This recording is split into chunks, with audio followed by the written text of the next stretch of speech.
Thokchom Thoithoiba and Oinam Thoithoi, two youths abducted by Kuki militants on September 27, were self-released early this morning.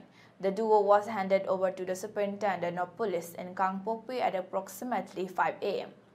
Both youths had been missing for nearly a week. Local sources indicate that negotiations were held between various community leaders and authorities, which may have led to their safe return. Details regarding their health and the circumstances of their abduction are yet to be disclosed by officials. Earlier, on October 2, Manipur MP Angomcha Bibola Kojam made an urgent appeal to Home Minister Amit Shah, calling for the safe release of the two youths. The incident has been part of a troubling escalation in communal violence that has plagued the state since May 2023. The abduction occurred when three young men from Thawal district were traveling to New Kaithelmanbi for an SSCGD recruitment test on September 27.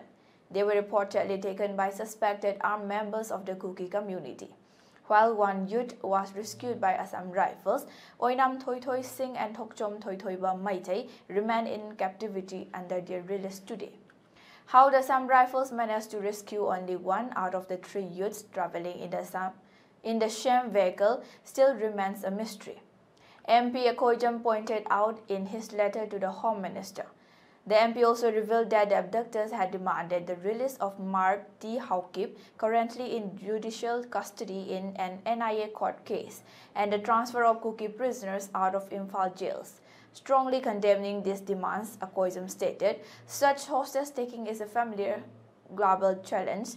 It should go without saying that putting up demands in exchange for the hostages is an act of terrorism, and we as a country must not succumb to such terror tactics.